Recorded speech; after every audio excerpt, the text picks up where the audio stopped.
Hello, hello, hello. This is Dr. Stephanie D. Barnes, and I am glad to bring you the word from SDB. It is late, and I am tired AF. Yep, tired and fabulous. What you think I'm in? Anyway, yes, I'm tired, and I'm sitting here in my kitchen, having a glass of wine. Y'all know how I roll. And I've got some work to do. I've got to finish up a contract before I go to bed. And been to an event and didn't want to miss the word from SDB, but I didn't feel like being in my office. I'm sitting here at my kitchen table, so I figured I would do my broadcast from the kitchen table. So it is October still, barely. We got 2 more days, and you know October is actually National Bully Month. It's also Domestic Violence Month, and so I thought it appropriate before October ends to share with you my series, my 5-part series, Mean Girls Grow Up to Be Mean Women and Mean CEOs, because this is something that remains prevalent in the workplace and the marketplace. So tonight I wanted to talk about bullies in the workplace and the marketplace, and this is going to be a 5-part series. That's 10. 5-part series. So this is part 1 of a 5-part series on Mean Girls Grow Up to Be Mean Women and Mean CEOs. And it is something that we need to talk about because a lot of times we observe it. Hello. We observe it, we experience it, and sometimes we are it.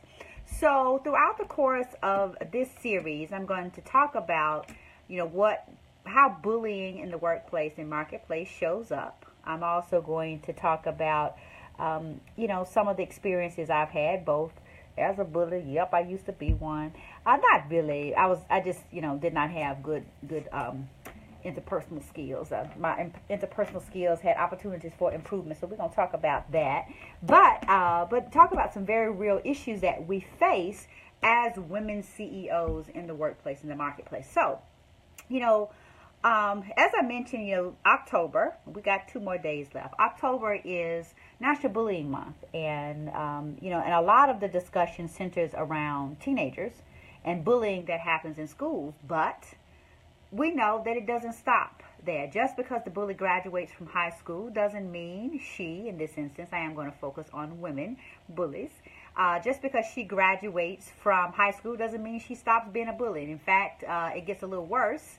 And even though she is not on the playground, she is still being mean to other people, and especially other women.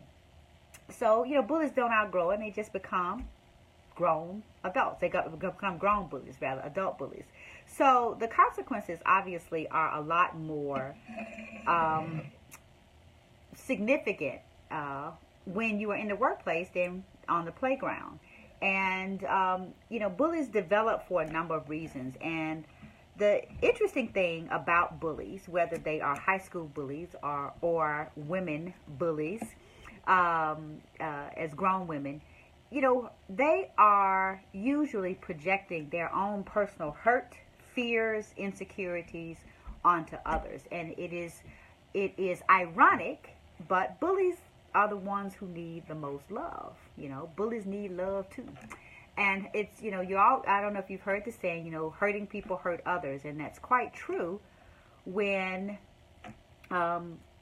people bully others. It's because they don't know how to negotiate relationships in a healthy way.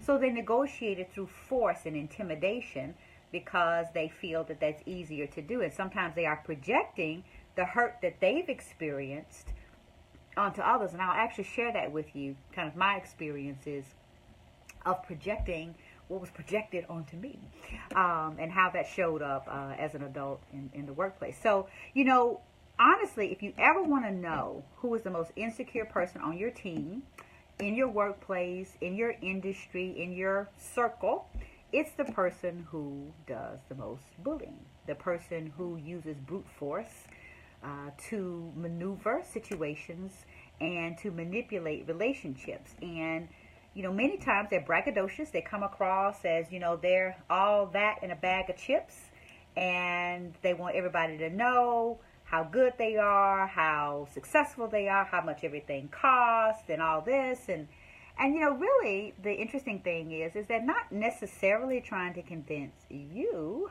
as much as they are trying to convince themselves.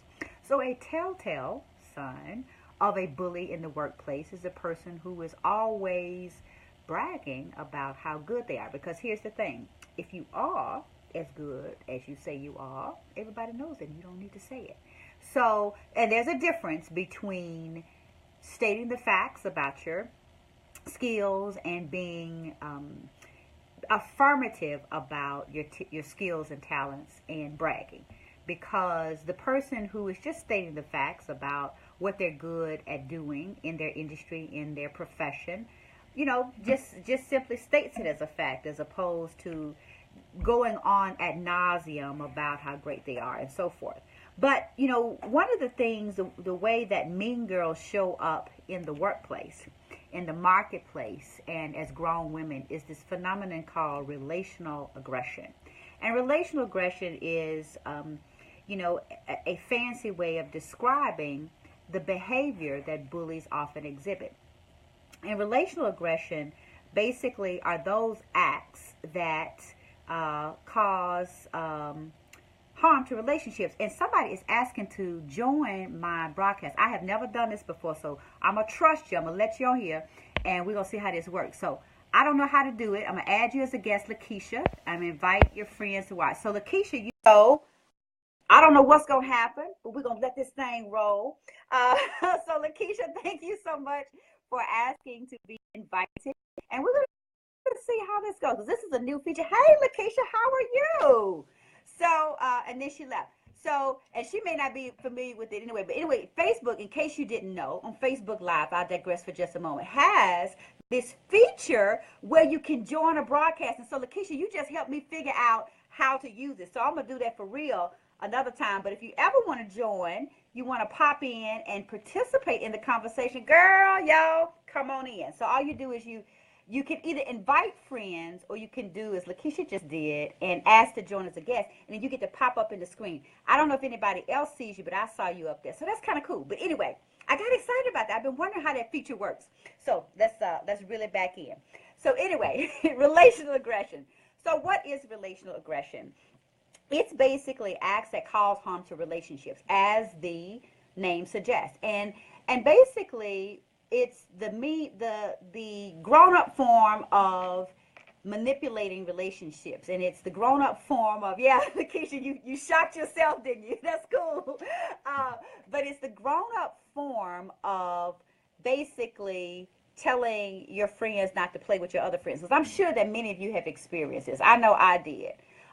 Where you would show up at school, and that day everybody at the table who used to talk to you the day before wouldn't talk to you today because the leader of the group, and we're going to talk about that in part 2, the leader of group is basically said, everybody, let's not talk to Stephanie today. And so as grown women, we do that. Now it's a lot more sophisticated. It ends up being, like social exclusions, where you have a social or networking event and you invite everybody but one person, and you tell everybody, oh, don't you invite that person. So it shows up in a lot more sophisticated forms, but it still is manipulating the relationship, and it does include gossip and spreading rumors and being untruthful about situations, so that you end up manipulating how people feel about each other. So if you have ever experienced a situation where you meet somebody for the first time and they say something to the effect of, oh, you're nothing like what I expected, and you get to inquiring further, and what you find out is some other person has painted you to be this mean person, or has painted you in this totally unflattering picture. And as a result of that,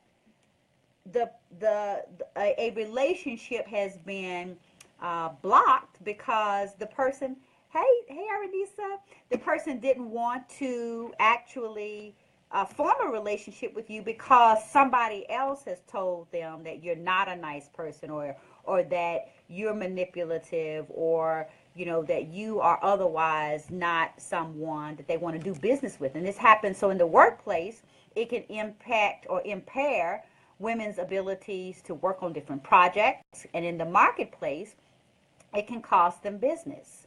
And so, unfortunately, we see this proliferation of this relational aggression among adult women.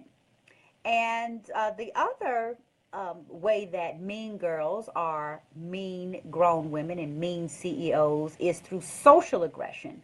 And this is it's very similar to relational aggression, because relational aggression is focusing on the relationship. So its whole operation, or its whole focus, is to break down relationships and to manipulate relationships, okay?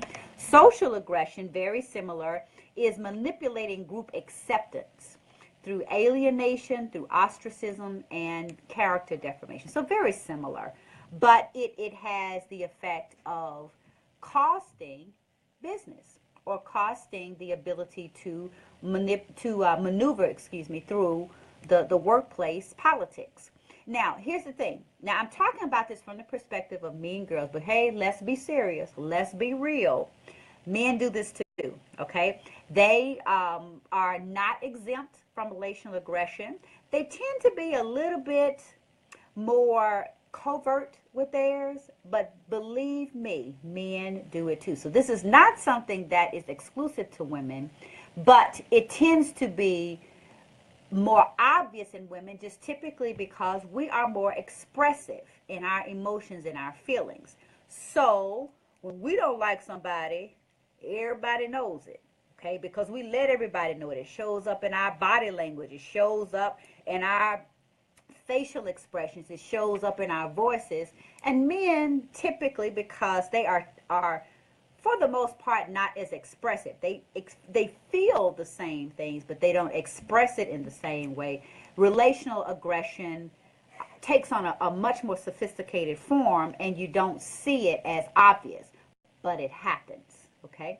So it's, the most drastic form of bullies in the workplace, in the marketplace, is when it is actual physical aggression.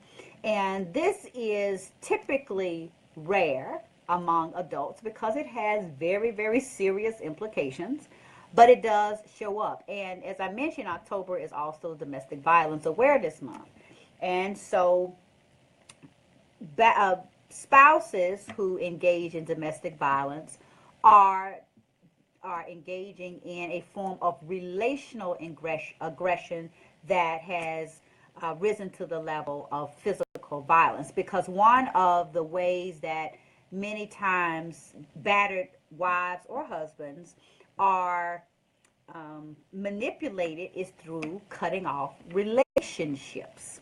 So relational aggression shows up through men who, and again, domestic violence is not limited to situations where it's men being violent against women. It happens the other way around, but it is more prevalent where women are the victims of domestic violence as opposed to the aggressors. But the main way that domestic violence is proliferated is through relational aggression that often rises to violence. So whether it is physical abuse or mental abuse or emotional abuse, the whole way of maintaining control and being able to continue with the domestic violence situation, hi Dawn, is through manipulating relationships and cutting off the victim from their support system or from their relations. So I just wanted to kick off this 5-part series of Mean Girls Grow Up to Be Mean Women and Mean CEOs.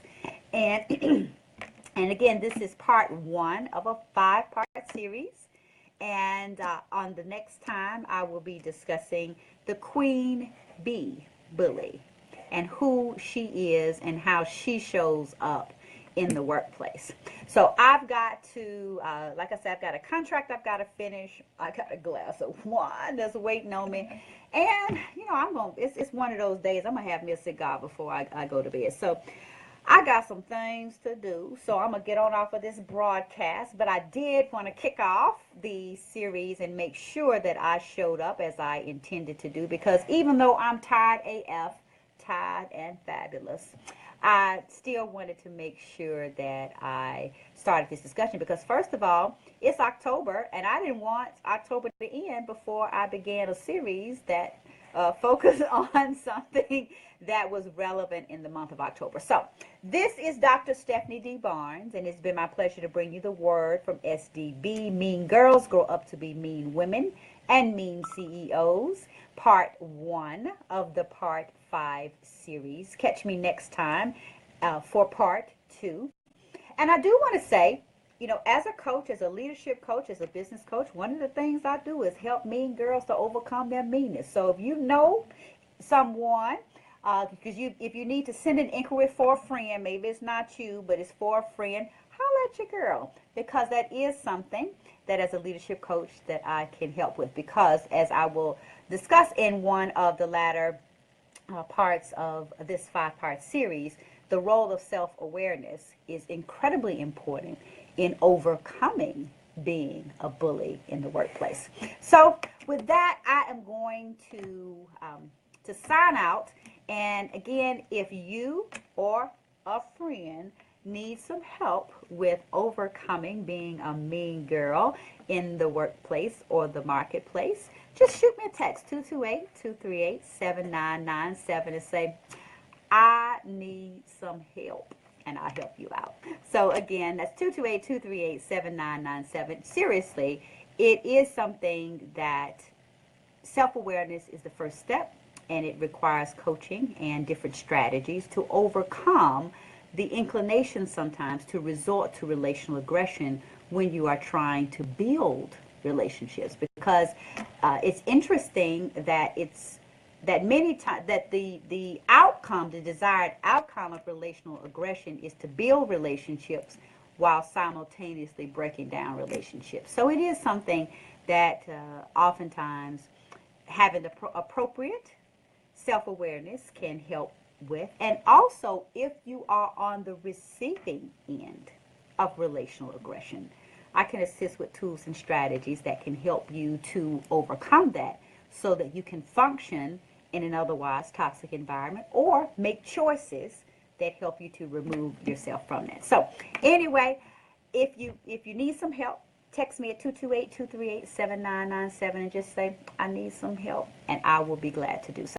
But if not, then you just catch me on part 2 of the 5-part series, Mean Girls Grow Up to Be Mean Women and Mean CEOs. And as I always say, even though I focus on things from the perspective of a woman CEO, guys, y'all need some help too.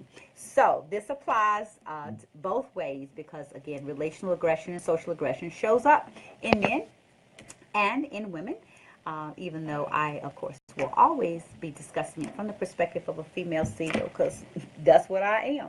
So anyway, catch me next time on part 2 of the 5-part series, Mean Girls Grow Up to Be Mean Women and Mean CEOs, as I bring you part 2, where we will explore the Queen Bee Bully.